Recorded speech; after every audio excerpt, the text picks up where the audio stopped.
Hey, it's me, MLB. Here is chapter 21 of Cute Little Love Letters, and this one is titled Big Sis Kendo.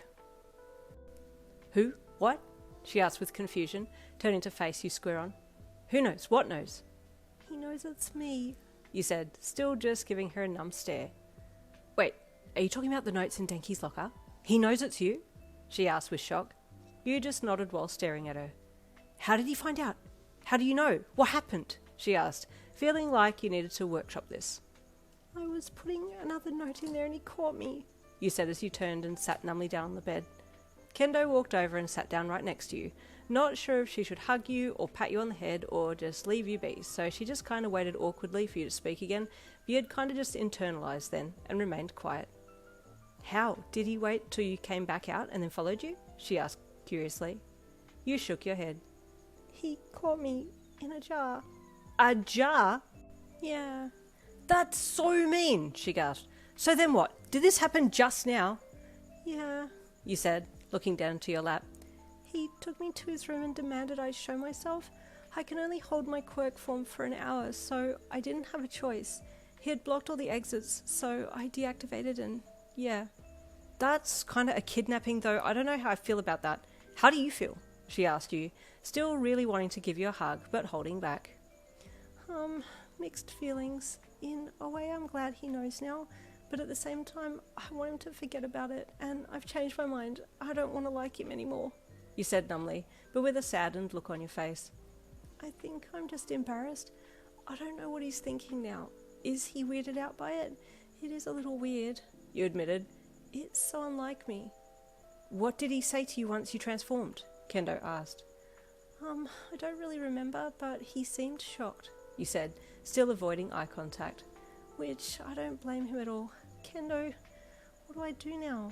You suddenly asked, turning to her and staring up into her eyes with your own watery ones. It was then that she felt overwhelming compassion towards you and suddenly reached out and hugged you. It wasn't your mum's hug, but it sure felt nice, and you wrapped your arms around her and hugged her tightly back. I'm scared, you admitted. I don't blame you, she said softly. That was a really full-on thing to happen, and I'm sorry you weren't prepared to suddenly have to reveal yourself to him. I don't know if I can face him again, you said into her. Just then there was a knock at the door and you froze, and then suddenly activated and shrunk yourself down into your fairy size, making Kendo fall over on the bed with the sudden loss of your body in front of hers. Oh no, it's him, isn't it? You whispered as you ducked to the side to avoid being squished by Kendo, your voice only just being heard by Kendo. It was so quiet it almost sounded like an inner voice. Did you want to hide and I'll answer the door? Kendo offered back in a hushed tone. You don't have to face him right now. You've had enough for one day. You nodded and flew quickly to your ensuite, disappearing into it before deactivating and closing the door behind you. Kendo waited until you were ready before answering the door, and lo and behold it was Denki standing there sheepishly with a flower in his hand. The poor plant had been ripped out of the ground, roots and all, and was semi-wilted by his sweaty hands, so it just hung a little limp from his grasp.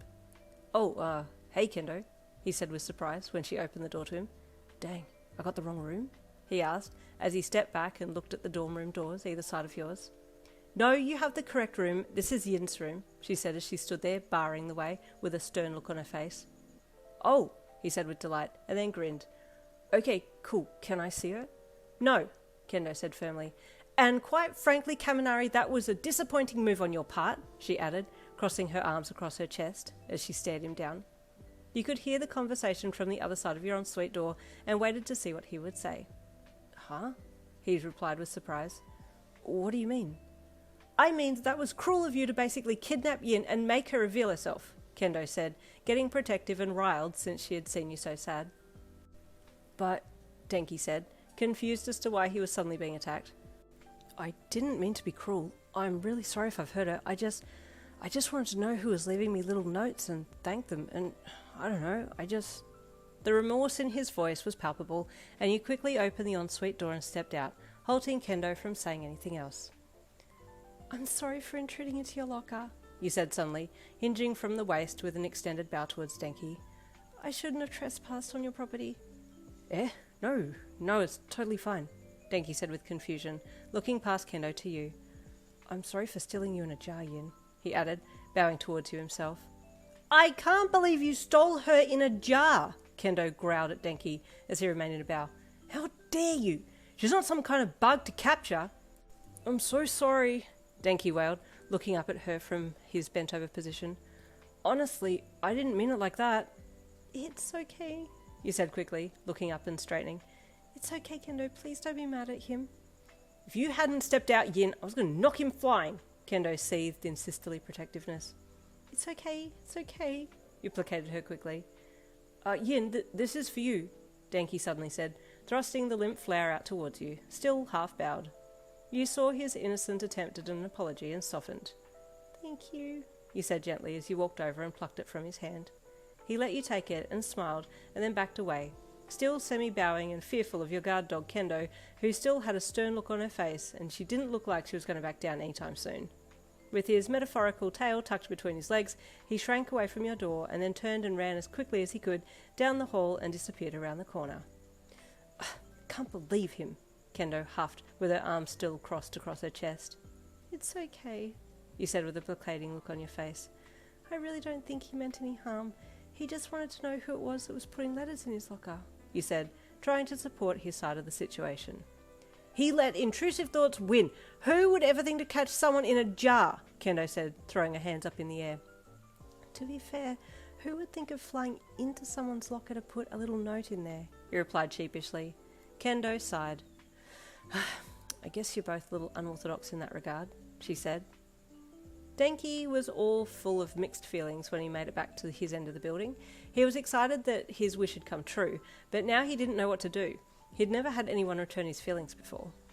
Rounding the corner, he ran smack into Kiri, who was on his way to the kitchen to eat.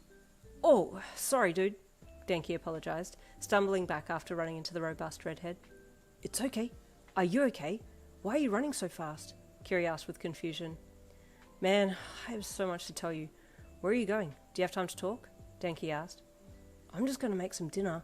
I did a workout early, and hey, I think the new girl might come with me to the gym too. We were chatting about gym stuff, and I'm really excited, he said, with a sparkle in his eye. She seems really nice, but I haven't talked to her much, Denki said. Yeah, because you're too keen on Yin, Kiri said with a giant grin. How is that all going, by the way? That's what I wanted to talk to you about, Denki said with a sweat-dropped look on his face. What happened? Kiri asked with concern. Come on, let's walk and talk. So I think my plan backfired a little, Denki admitted as he fell in step beside Kiri. So, you know how you said not to scare her? Well, actually, wait. I need to back up a little bit. The person dropping the notes in my locker is Yin, Denki revealed. What? Kiri said in shock. How do you know? Did you see her? Well, that's where I think I went a little too far, Denki admitted. What did you do, bro? Kiri asked with concern. Well, Sero and I were hiding and watching my locker, and we saw this little firefly-looking thing fly into my locker vent, like you and I saw the last time, he said. Yeah? Kiri asked, prompting Denki to continue. Yeah, so when the firefly flew in, Sero and I ran forwards and opened the locker, and then we caught her, Denki said sheepishly. In your hands? Kiri asked curiously. No, in a jar, like catching a beetle or something, Denki added with an apologetic look on his face. You did what? Kiri asked in shock. Kiri is all of us. Stay tuned for chapter 22 coming tomorrow. I'll see you then.